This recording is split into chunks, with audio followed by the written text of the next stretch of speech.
ನಮಸ್ಕಾರ ಪ್ರೀತಿಯ ಕನ್ನಡಿಗರ, ಇದು ಪಬ್ಲಿಕ್ ವಾಯ್ಸ್ ಕರ್ನಾಟಕ. ನಾನು ನಿಮ್ಮ ನಾಗೇಂದ್ರ ಕೆಂಪೇಗೌಡ. ಇವತ್ತಿನಿಂದ ನಾವು ಒಂದು ಹೊಸ ಸಿರೀಸ್ ಅನ್ನ ಆರಂಭ ಮಾಡ್ತಾ ಇದ್ದೀವಿ. ಕರ್ನಾಟಕದ ಪ್ರಸಿದ್ಧ ದೇವಾಲಯಗಳು ಅನ್ನೋ ಸಿರೀಸ್. ಇದು ಮೊದಲನೇ ಎಪಿಸೋಡ್ ಸ್ನೇಹಿತರೆ. ಮೊದಲನೇ ಎಪಿಸೋಡ್ ತಾಯಿ ಚಾಮುಂಡೇಶ್ವರಿಯ ದೇವಾಲಯದಿಂದ ಪ್ರಾರಂಭ ಮಾಡ್ತಾ ಇದ್ದೀವಿ. ಈ ಒಂದು ದೇವಸ್ಥಾನದ ಇತಿಹಾಸ ಏನು, ಮಹಿಮೆ ಏನು, ಹಾಗೇನೆ ಚಾಮುಂಡಿ ಬೆಟ್ಟಕ್ಕೆ ಈ ಒಂದು ಹೆಸರು ಹೇಗೆ ಬಂತು ಮತ್ತು ಮೈಸೂರಿಗೆ ಮೈಸೂರು ಅನ್ನುವಂತಹ ಹೆಸರು ಹೇಗೆ ಬಂತು ಮತ್ತು ಇಲ್ಲಿಗೆ ಬರುವಂತಹ ಭಕ್ತಾದಿಗಳು ತಿಳಿದುಕೊಳ್ಳಬೇಕಾದಂತಹ ಕೆಲವು ವಿಶೇಷ ಮಾಹಿತಿಗಳನ್ನು ನಾವು ನಿಮಗೆ ತಿಳಿಸುವಂತಹ ಪ್ರಯತ್ನವನ್ನು ಮಾಡ್ತೀವಿ. ಇವತ್ತಿನ ವಿಡಿಯೋವನ್ನು ಪ್ರಾರಂಭ ಮಾಡೋಣ, ಬನ್ನಿ. ಮೈಸೂರಿನ ಹೆಮ್ಮೆಯಾದ ಶ್ರೀ ಚಾಮುಂಡೇಶ್ವರಿ ದೇವಸ್ಥಾನಕ್ಕೆ ಪ್ರತಿದಿನ ಸಾವಿರಾರು ಭಕ್ತರು ಆಗಮಿಸ್ತಾರೆ. ಪ್ರತಿ ವರ್ಷ ಲಕ್ಷಾಂತರ ಜನರು ದೇವಿಯ ದರ್ಶನವನ್ನ ಪಡಿತಾರೆ. ನಾವು ಈಗ ನೋಡುತ್ತಿರುವುದು ಮೈಸೂರಿನ ಹೃದಯ ಭಾಗದಿಂದ ಸುಮಾರು 13 ಕಿಲೋಮೀಟರ್ ದೂರದಲ್ಲಿರುವಂತಹ ಚಾಮುಂಡಿ ಬೆಟ್ಟ. ಸಮುದ್ರ ಮಟ್ಟದಿಂದ ಸುಮಾರು 1000 ಮೀಟರ್ಗಿಂತ ಹೆಚ್ಚು ಎತ್ತರದಲ್ಲಿರುವಂತಹ ಈ ಒಂದು ಬೆಟ್ಟವು ಕರ್ನಾಟಕದ ಅತ್ಯಂತ ಪ್ರಸಿದ್ಧ ಧಾರ್ಮಿಕ ತಾಣಗಳಲ್ಲಿ ಒಂದಾಗಿದೆ. ಇಲ್ಲಿಂದ ಇಡೀ ಮೈಸೂರು ನಗರ ಕಣ್ಣಿಗೆ ಕಟ್ಟಿದಂತೆ ಕಾಣುತ್ತೆ. ಆದರೆ ಈ ಒಂದು ಬೆಟ್ಟ ಕೇವಲ ಒಂದು ಪ್ರವಾಸಿ ತಾಣವಲ್ಲ, ಇದು ನಂಬಿಕೆಯ ಸಂಕೇತ, ಇತಿಹಾಸದ ಸಾಕ್ಷಿ ಮತ್ತು ಮೈಸೂರಿನ ಸಾಂಸ್ಕೃತಿಕ ಗುರುತು. ಇಲ್ಲಿ ಒಂದು ಪ್ರಶ್ನೆ ಹುಟ್ಟುತ್ತೆ: ಈ ಬೆಟ್ಟದ ಇತಿಹಾಸ ನಿಜಕ್ಕೂ ಎಷ್ಟು ಹಳೆಯದು?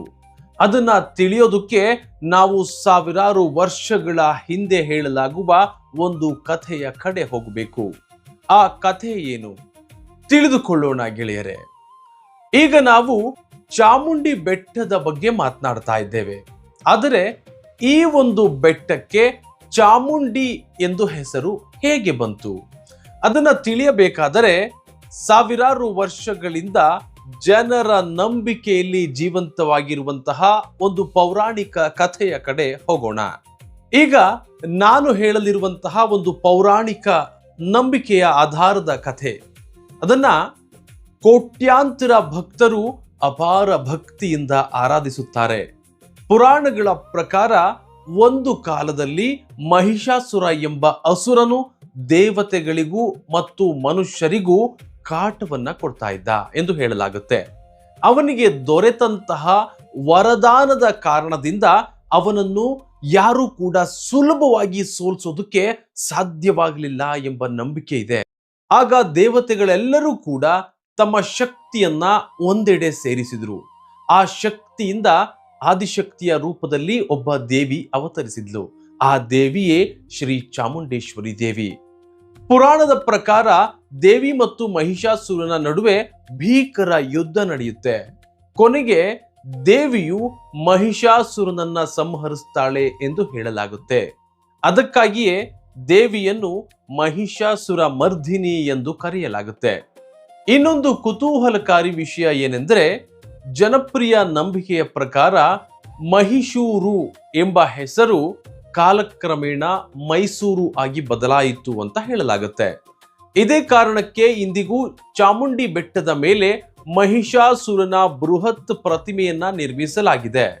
ಪ್ರತಿದಿನ ಸಾವಿರಾರು ಜನರು ಈ ಪ್ರತಿಮೆಯ ಜೊತೆಗೆ ಫೋಟೋವನ್ನ ತೆಗೆಸಿಕೊಳ್ತಾರೆ. ಆದರೆ ಇಲ್ಲಿ ಒಂದು ಪ್ರಶ್ನೆ ಮೂಡುತ್ತೆ: ಈ ಕಥೆಗೆ ಐತಿಹಾಸಿಕ ದಾಖಲೆಗಳಿವೆಯೇ ಅಥವಾ ಇದು ಸಂಪೂರ್ಣವಾಗಿ ಪೌರಾಣಿಕ ನಂಬಿಕೆಯೇ? ಸ್ನೇಹಿತರೆ, ಇದುವರೆಗೂ ಕೂಡ ನಾವು ಪೌರಾಣಿಕ ನಂಬಿಕೆಯ ಕಥೆಯನ್ನ ತಿಳಿದುಕೊಂಡೆವು. ಆದರೆ ಇಂದು ನಾವು ನೋಡುತ್ತಿರುವಂತಹ ಈ ಒಂದು ಭವ್ಯವಾದ ಚಾಮುಂಡೇಶ್ವರಿ ದೇವಸ್ಥಾನ ಯಾವಾಗ ನಿರ್ಮಾಣ ಆಯಿತು? ಈ ಒಂದು ಪ್ರಶ್ನೆಗೆ ಉತ್ತರವನ್ನ ಹುಡುಕೋದಕ್ಕೆ ಇತಿಹಾಸದ ಕಡೆ ನಾವು ತಿರುಗಿ ನೋಡಬೇಕಾಗುತ್ತೆ. ಲಭ್ಯವಿರುವ ಐತಿಹಾಸಿಕ ದಾಖಲೆಗಳ ಪ್ರಕಾರ ಚಾಮುಂಡಿ ಬೆಟ್ಟದಲ್ಲಿ ದೇವಿಯ ಆರಾಧನೆ ಹಲವು ಶತಮಾನಗಳಿಂದ ನಡೆಯುತ್ತಾ ಬಂದಿದೆ. ಇಂದು ನಾವು ಕಾಣುತ್ತಿರುವಂತಹ ದೇವಸ್ಥಾನವು ಕಾಲಕ್ರಮೇಣ ಹಲವು ಹಂತಗಳಲ್ಲಿ ಅಭಿವೃದ್ಧಿಯಾಗಿದೆ. ಈ ಒಂದು ದೇವಾಲಯದ ಬೆಳವಣಿಗೆಯಲ್ಲಿ ಮೈಸೂರು ಒಡೆಯರ್ ರಾಜವಂಶದ ಪಾತ್ರ ಅತ್ಯಂತ ಮಹತ್ವದ್ದಾಗಿದೆ. ಒಡೆಯರ್ ರಾಜರು ಶ್ರೀ ಚಾಮುಂಡೇಶ್ವರಿ ದೇವಿಯನ್ನ ತಮ್ಮ ಕುಲದೇವಿಯನ್ನಾಗಿ ಆರಾಧಿಸ್ತಾ ಇದ್ರು. ರಾಜ್ಯದ ಪ್ರಮುಖ ನಿರ್ಧಾರಗಳು, ಯುದ್ಧಗಳು ಮತ್ತು ಪಟ್ಟಾಭಿಷೇಕದಂತಹ ಮಹತ್ವದ ಸಂದರ್ಭಗಳ ಮೊದಲು ದೇವಿಯ ದರ್ಶನವನ್ನ ಪಡೆಯುವುದು ಅವರ ಸಂಪ್ರದಾಯವಾಗಿತ್ತು ಎಂದು ಐತಿಹಾಸಿಕ ಉಲ್ಲೇಖಗಳು ತಿಳಿಸ್ತವೆ. ಅದಕ್ಕಾಗಿಯೇ ಇಂದಿಗೂ ಮೈಸೂರು ದಸರಾ ಮತ್ತು ಚಾಮುಂಡೇಶ್ವರಿ ದೇವಾಲಯದ ನಡುವೆ ವಿಶೇಷವಾದಂತಹ ಸಂಬಂಧವಿದೆ. ಈ ಒಂದು ದೇವಸ್ಥಾನದ ಮತ್ತೊಂದು ವಿಶೇಷತೆ ಅದರ ಅದ್ಭುತ ವಾಸ್ತುಶಿಲ್ಪ. ದೂರದಿಂದಲೇ ಕಾಣುವಂತಹ ದ್ರಾವಿಡ ಶೈಲಿಯ 7 ಮಹಡಿಯ ಗೋಪುರ ಭಕ್ತರ ಗಮನವನ್ನ ಸೆಳೆಯುತ್ತೆ.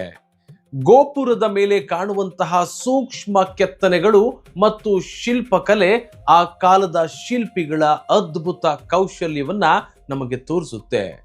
ಶತಮಾನಗಳ ಕಾಲ ಕಳೆದರೂ ಕೂಡ ಈ ದೇವಾಲಯ ತನ್ನ ಸೌಂದರ್ಯವನ್ನ ಉಳಿಸಿಕೊಂಡಿರುವುದು ನಿಜಕ್ಕೂ ಆಶ್ಚರ್ಯಕರ. ಆದರೆ ಈ ಒಂದು ದೇವಾಲಯದಲ್ಲಿ ಇನ್ನೊಂದು ವಿಶೇಷತೆ ಇದೆ. ವಾಹನದಲ್ಲಿ ಬೆಟ್ಟದ ಮೇಲೆ ಹೋಗುವವರು ಹಲವರು, ಆದರೆ ಇಂದಿಗೂ ಕೂಡ ಸಾವಿರಾರು ಭಕ್ತರು ಕಾಲ್ನಡಿಗೆಯಲ್ಲಿಯೇ ಮೆಟ್ಟಿಲುಗಳನ್ನ ಏರಿ ದೇವಿಯ ದರ್ಶನವನ್ನ ಪಡೆಯುತ್ತಾರೆ.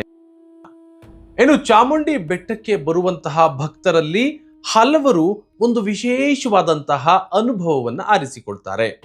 ಅದು ಮೆಟ್ಟಿಲುಗಳ ಮೂಲಕ ದೇವಿಯ ದರ್ಶನಕ್ಕೆ ಹೋಗುವಂಥದ್ದು. ಇಂದು ಬೆಟ್ಟದ ಮೇಲಕ್ಕೆ ಹೋಗುವುದಕ್ಕೆ ರಸ್ತೆ ವ್ಯವಸ್ಥೆ ಇದ್ದರೂ ಕೂಡ ಸಾವಿರಾರು ಭಕ್ತರು ಇಂದಿಗೂ ಕೂಡ ಕಾಲ್ನಡಿಗೆಯಲ್ಲಿಯೇ ಈ ಬೆಟ್ಟವನ್ನ ಏರುತ್ತಾರೆ. ಇದಕ್ಕೆ ಕಾರಣ ಕೇವಲ ಸಂಪ್ರದಾಯ ಮಾತ್ರ ಅಲ್ಲ, ಇದು ಭಕ್ತಿ, ನಂಬಿಕೆ ಮತ್ತು ಹರಕೆಯ ಸಂಕೇತವಾಗಿದೆ.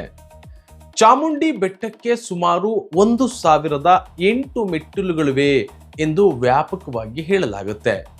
ಅನೇಕ ಭಕ್ತರು ಈ ಒಂದು ಮೆಟ್ಟಿಲುಗಳನ್ನ ಏರುತ್ತಾ ದೇವಿಯ ನಾಮಸ್ಮರಣೆಯನ್ನ ಮಾಡ್ತಾರೆ. ಈ ಪ್ರಯಾಣದ ಮಧ್ಯದಲ್ಲೇ ನಿಮ್ಮ ಕಣ್ಣಿಗೆ ಒಂದು ಅದ್ಭುತವಾದಂತಹ ಶಿಲ್ಪ ಕಾಣಿಸುತ್ತೆ. ಅದೇ ಬೃಹತ್ ಗಾತ್ರದ ನಂದಿ ವಿಗ್ರಹ. ಒಂದೇ ಕಲ್ಲಿನಲ್ಲಿ ಕೆತ್ತಲಾಗಿದೆ ಎಂದು ತಿಳಿಯಲಾಗುವ ಈ ನಂದಿ ವಿಗ್ರಹವು ಕರ್ನಾಟಕದ ಪ್ರಸಿದ್ಧ ಶಿಲ್ಪ ಕಲೆಗಳಲ್ಲಿ ಒಂದಾಗಿದೆ. ಈ ನಂದಿ ವಿಗ್ರಹದ ಬಳಿ ನಿಂತಾಗ ಅದರ ಗಾತ್ರ, ಶಿಲ್ಪಕಲೆ ಮತ್ತು ಶಾಂತವಾದಂತಹ ವಾತಾವರಣ ನಿಜಕ್ಕೂ ವಿಭಿನ್ನ ಅನುಭವವನ್ನ ನೀಡುತ್ತೆ. ಅನೇಕ ಭಕ್ತರು ಮೊದಲು ನಂದಿಯ ದರ್ಶನವನ್ನ ಪಡೆದು ನಂತರ ಚಾಮುಂಡೇಶ್ವರಿ ದೇವಿಯ ದರ್ಶನಕ್ಕೆ ತೆರಳುತ್ತಾರೆ. ಇಲ್ಲಿಂದ ಕಾಣುವಂತಹ ಮೈಸೂರು ನಗರದ ನೋಟವು ಅಷ್ಟೇ ಮನಮೋಹಕವಾಗಿರುತ್ತೆ. ವಿಶೇಷವಾಗಿ ಬೆಳಗಿನ ಸಮಯದಲ್ಲಿ ಮತ್ತು ಸೂರ್ಯಾಸ್ತದ ವೇಳೆ ಈ ದೃಶ್ಯವನ್ನ ನೋಡೋದಕ್ಕೆ ಅನೇಕ ಪ್ರವಾಸಿಗರು ಬರ್ತಾರೆ. ಚಾಮುಂಡೇಶ್ವರಿ ದೇವಸ್ಥಾನದ ಬಗ್ಗೆ ಮಾತನಾಡುವಾಗ ಮೈಸೂರು ದಸರಾವನ್ನ ಮರೆಯೋದಕ್ಕೆ ಸಾಧ್ಯನೇ ಇಲ್ಲ. ಯಾಕೆ ಅಂದ್ರೆ ಈ ಎರಡರ ನಡುವೆ ಶತಮಾನಗಳ ಹಳೆಯ ಸಂಬಂಧವಿದೆ. ಪ್ರತಿ ವರ್ಷ ನಡೆಯುವಂತಹ ವಿಶ್ವ ಪ್ರಸಿದ್ಧ ಮೈಸೂರು ದಸರಾ ಉತ್ಸವವು ಕೇವಲ ಒಂದು ಹಬ್ಬವಲ್ಲ, ಅದು ಕರ್ನಾಟಕದ ಸಂಸ್ಕೃತಿ, ಪರಂಪರೆ ಮತ್ತು ಭಕ್ತಿಯ ಪ್ರತೀಕವಾಗಿದೆ. ಈ ದಸರಾ ಉತ್ಸವದ ಸಂದರ್ಭದಲ್ಲಿ ಶ್ರೀ ಚಾಮುಂಡೇಶ್ವರಿ ದೇವಿಗೆ ವಿಶೇಷ ಪೂಜೆಗಳನ್ನ ಸಲ್ಲಿಸಲಾಗುತ್ತೆ. ಮೈಸೂರು ಒಡೆಯರ್ ರಾಜವಂಶದ ಕಾಲದಿಂದಲೂ ಕೂಡ ಈ ಒಂದು ಸಂಪ್ರದಾಯ ನಡೆದುಕೊಂಡು ಬಂದಿದೆ. ದಸರಾ ಸಮಯದಲ್ಲಿ ಲಕ್ಷಾಂತರ ಭಕ್ತರು ಮತ್ತು ಪ್ರವಾಸಿಗರು ಮೈಸೂರಿಗೆ ಭೇಟಿಯನ್ನ ನೀಡ್ತಾರೆ. ಅನೇಕರು ಮೊದಲು ಚಾಮುಂಡೇಶ್ವರಿ ದೇವಿಯ ದರ್ಶನವನ್ನ ಪಡೆದು ನಂತರ ಅರಮನೆ ಮತ್ತು ದಸರಾ ಉತ್ಸವವನ್ನ ವೀಕ್ಷಣೆ ಮಾಡ್ತಾರೆ. ಇದೇ ಕಾರಣಕ್ಕೆ ಚಾಮುಂಡೇಶ್ವರಿ ದೇವಸ್ಥಾನವು ಮೈಸೂರು ನಗರದ ಧಾರ್ಮಿಕ ಕೇಂದ್ರ ಮಾತ್ರವಲ್ಲ, ಅದರ ಸಾಂಸ್ಕೃತಿಕ ಗುರುತಿನ ಭಾಗವೂ ಕೂಡ ಆಗಿದೆ. ಸ್ನೇಹಿತರೆ, ನೀವು ಈ ಒಂದು ದೇವಸ್ಥಾನಕ್ಕೆ ಭೇಟಿ ನೀಡುವಾಗ ಯಾವ ಸಮಯ ಉತ್ತಮ ಆಗಿರುತ್ತೆ? ದರ್ಶನಕ್ಕೆ ಹೋಗುವ ಮುನ್ನ ಯಾವ ವಿಷಯಗಳನ್ನ ನೀವು ತಿಳಿದುಕೊಳ್ಳುವಂಥದ್ದು ಉತ್ತಮ?